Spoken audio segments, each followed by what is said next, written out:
Hello, my fellow Americans and international friends, and welcome back into the Cal Report. Today is October 12th, 2022. We've got a very special guest today. We're going to be interviewing a candidate who is running for Irvine Unified School District Board. So, without further ado, let's get right to it. All right, here she is. This is Marlene Bronson, and she is running for Irvine Unified School District Board. Marlene, welcome to the podcast. Thank you, James. Absolutely. So go ahead and tell everybody who you are, why you're running, and what you stand for. Okay. So my name is Marlene Bronson. In the middle of a thunderstorm. I do want to say today's a special day, so I'm thankful to be here today. My dad was birthday, and he passed away in a car crash Oh my goodness. when I was 21. So at 21, I had to immediately start in my own life. During that time, I lost not just my father, but also my husband. So this is why I am, and I had a child. I was a single mom, and I had to immediately go to work, 2 jobs. So I had to quit school and go straight to work. This is something how my life started. Now, when I had started as an adult, I also had God in my life.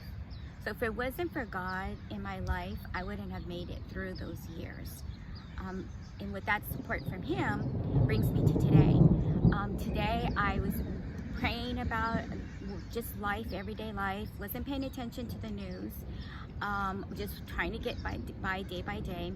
And it was one day when I was at home alone during my Bible study, and God just prompted my heart. It was heavy on my heart. And Marlene, you did an interview recently with the Epic Times newspaper, and they have a quote of you, and they're basically saying that you are not okay with children learning about sex education at a very young age, and I couldn't agree with you more on that one. Matter of fact, if you ask me about that, I don't think sex education should be in the entire curriculum until at least high school. But again, that's just me.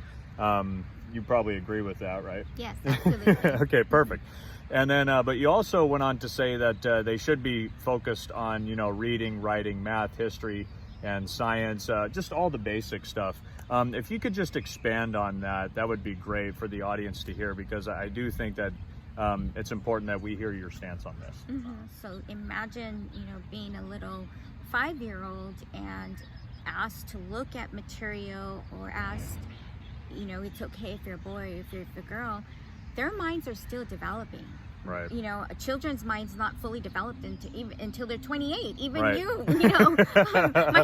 We didn't have our brain developed until we're 28. So right. To formulate ideas and put these thoughts into kids' mind is, to me, I think it's one of the most detrimental time of our society, and our just living and seeing kids being taken advantage of with their minds that's abuse. Right. You had a quote for me off camera. You read something to me. I'd like you to go ahead and share with everybody. Go ahead and tell everybody what you read to me. So last night I was at a board meeting with the Irvine Unified School District, and to my surprise, one of the students who sits on the board representing her high school did speak, and I will quote what she said, because there was somebody there questioning asking about supplemental material to be reviewed before it goes into the classroom, and the board is saying it does not need to be reviewed before it goes into the classroom, and because it would take too long, in their opinion, to have it reviewed. So the student's response was, she's about 10th grader, and she said she was raised a Christian as well, one of them, and a couple of the students agreed with each other. They said they're speaking about a little 5-year-old learning about sex education.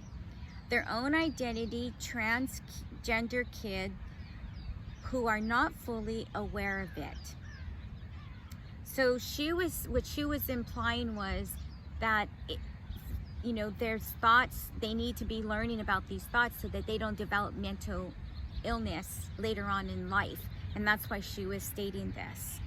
And then she also went on to say, according to her, without prejudice, creating a community of exclusivity introducing at a younger age is bringing the community together.